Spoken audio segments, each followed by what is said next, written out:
And hello, everyone. Happy Tuesday to you guys. It is primary day for the state of Kentucky. Hope you have a chance to get by and get your votes in for the primary for the state of Kentucky. Hope you guys are doing well. It is 51 minutes after the hour. A warm setup, right, on this Tuesday. I just realized the background's not right behind me here. There's no news alert, at least not yet.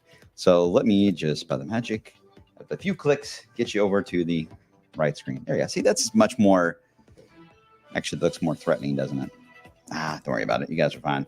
I'll try to explain the much as I can, as always, about the setup over the next few days. As I alluded to, there's a second alert day that is out for part of the holiday weekend. I'll explain why that's the case, and there could be additional ones issued for different types of reasoning as we get through the next few days, because we do, yes, have a chance to get some stronger thunderstorms that will be at play over the holiday weekend, but there will be also a setup and a potential for multiple rounds of very heavy rain, allowing for the headline to be into the flash flooding category. So a lot to watch as we try to enjoy the unofficial kickoff to summer here. So it's not going to rain and storm and be bad weather the entire time period, but there are a couple of hot spots, if you will, that you need to be aware of, and that's what we've highlighted here for the day today. All right. So as always, you can ask your questions on social media, as well as, of course, on our pages like Facebook and Twitter, as well as Twitch. We're on there as well on Twitch. Let's see. I already got a few questions coming about field day. A lot of field days. Man, I didn't realize field day was still going on. I was telling Myra yesterday when we were talking about it on air how the sock race was always my demise. I was not coordinated enough for that at Hartstern Elementary over next to Jefferson Mall there. That was always fun, though. Nathan, I'll come back around to the setup for tomorrow. I don't see any issue right now for anything that needs to be canceled. Just be aware of the time periods I'll highlight and the threats, and hopefully that'll help you out in some of the planning, right? All right, so let's dive into it. Let's start with the beautiful sky line overhead. We got that blue sky overhead. Get rid of the visible satellite so we can just see radar only. It's active to the north. Once again, it's been the storyline right across the Rockies, Northern Plains, and the Great Lakes, even some severe weather that's been ongoing already today into Iowa, tracking really an MCS coming through that area, allowing for a line full of wiggles. You always get the line full of wiggles. Never good, right? You're going to get your tornado warnings. So you can get embedded in that line, as well as severe thunderstorm warnings. But a very early, busy start for Des Moines, and eventually heading into eastern Iowa later today. That is actually a target area for a moderate risk that is out for nearly the entire state of Iowa. It's a level 4 out of 5 for Iowa, all the way into northern Missouri. Spots that have been hit hard, as you guys know. Now, with the front itself gets a little more elongated and sags into our area as we head into tomorrow. This is where our setup for severe weather begins to kick in, with a front being in the region. Why is it enhanced to the southwest? Not here. There is a bit more of a ripple or a locomotive, if you will, that is moving along the train tracks, and that will have more of a damaging wind threat with it as far as organized damaging winds. That is the reason why they're a little more enhanced on that scale. And then the front tries to become a warm front again and lift back north again. And as that happens, there may be a slight ease on the severe side on Thursday, but still active on the radar with rain and thunder. Just so many clouds and showers around that it may limit any type of heating that would be significant enough to get us into a severe risk. That's good. But once we get back into that warm sector again, leading into the holiday weekend, that sets the stage for the next severe risk, which, jumping ahead a bit here, but this is Sunday. And this is where the second alert day kicks in as the low pressure moves right along. The very similar setup of what they are facing tomorrow into Texas and Arkansas. Very similar setup for us as we head into Sunday. A low pressure where organized wind potential will begin to go up.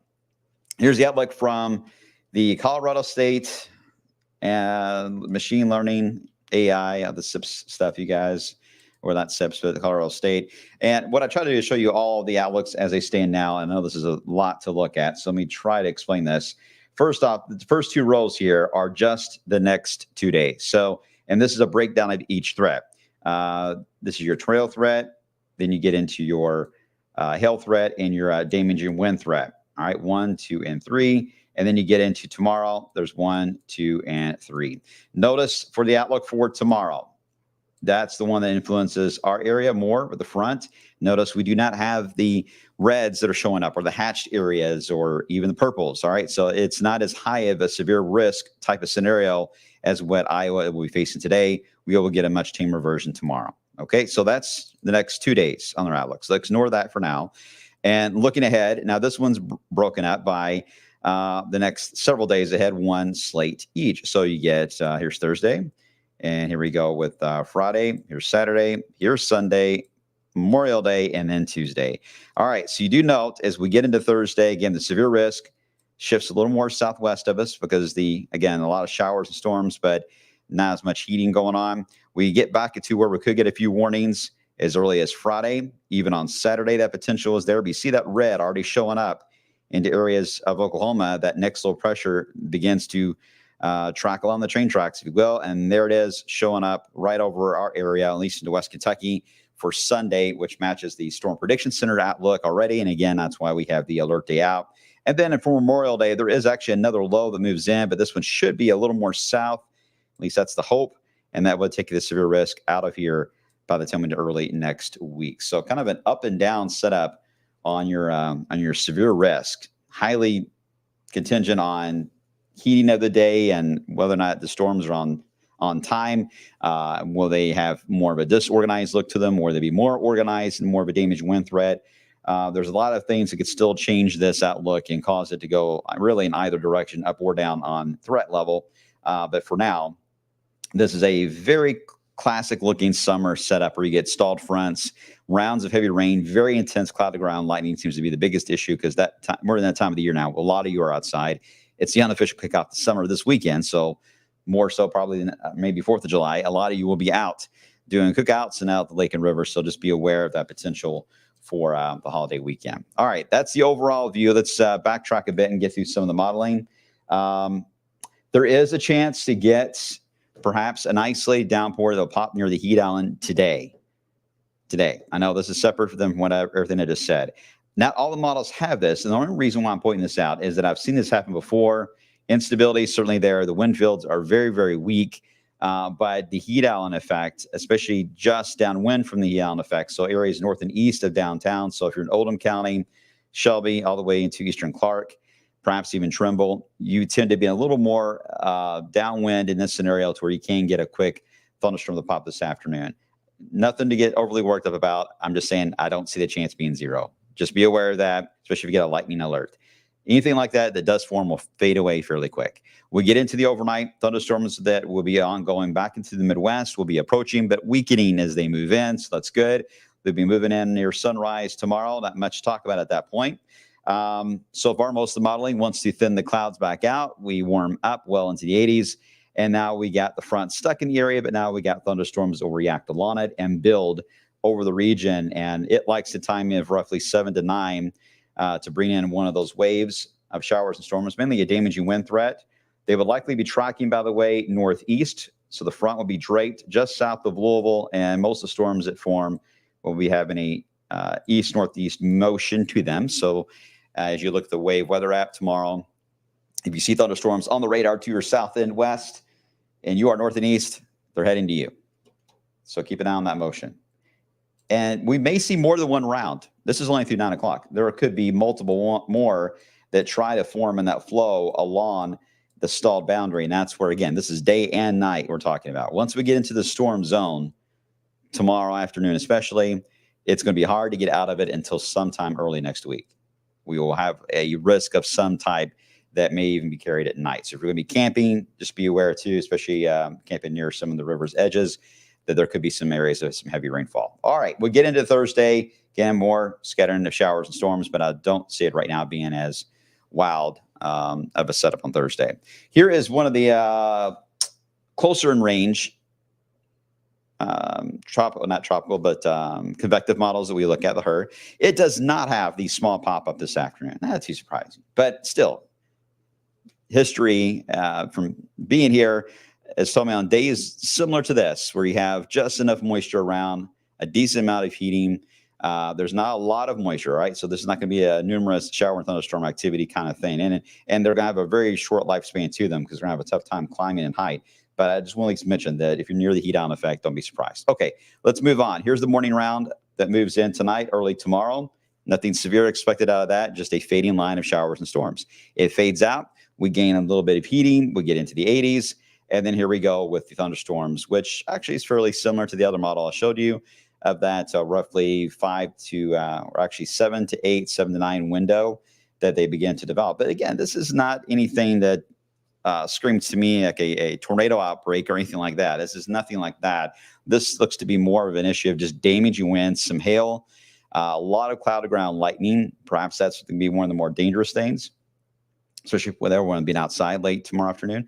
And we've got to watch out for flash flooding. Very, very heavy rainfall rates. Rainfall rates of at least 1.5 inches per hour, maybe a bit more. And we'll continue on to this trend of adding on more showers and storms. I mentioned on Thursday, showers and storms. Friday, someone asked, who was it? Here, Joshua, why no risk outlook on Friday? There could be. At the moment, there's not a huge trigger. There's a couple ripples we're tracking. One that we see coming along the front as we head into Wednesday. One that we see on Sunday, one on Memorial Day, although the one on Memorial Day is more south. The one for Friday there is a ripple there. It's not as defined today as it was yesterday, but if it does come back into play, then yes, Friday would be added to a severe risk setup, and that may get another alert day declaration. Oh boy, it's gonna be one of those weekends, guys. Alert days for everybody. We all get one. But seriously, don't get too caught up on the alert days in the sense of their specific time periods. I just want you guys to be just aware it's going to be an active weather pattern, and I want you guys to have fun. Have fun with your families, have fun in your time off, and relax. Try to relax, but be very much weather aware. Make sure you got everything with you, with your gear if you're going camping, to be ready for heavy rain that may move through, especially in the middle of the night. And be aware for rough driving. If you got the boat hooked up or a trailer, make sure that you're ready for some very wet road conditions that could accompany your route too. So just be fully aware, right? I mentioned Friday.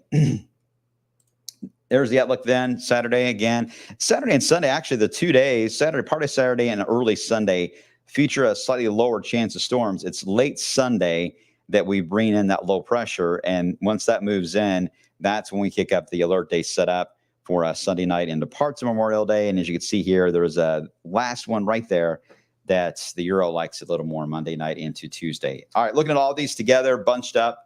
Nice, pretty package. This is the outlook from the Weather Prediction Center for at least the next week of rainfall, widespread amounts of about 2 to 3 inches, perhaps even a couple spots. So it could get closer to 4 inches of rain over the next week. Not everyone's going to get that amount.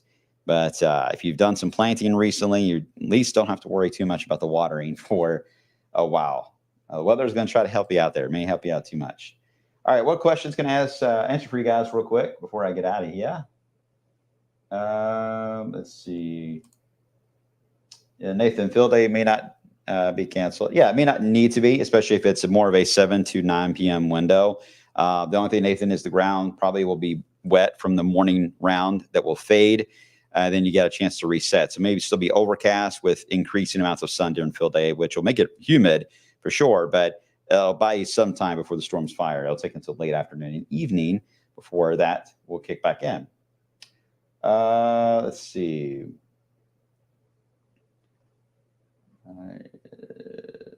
Adam, I think I missed your question. Is a risk more for Indiana or Kentucky more than Indiana?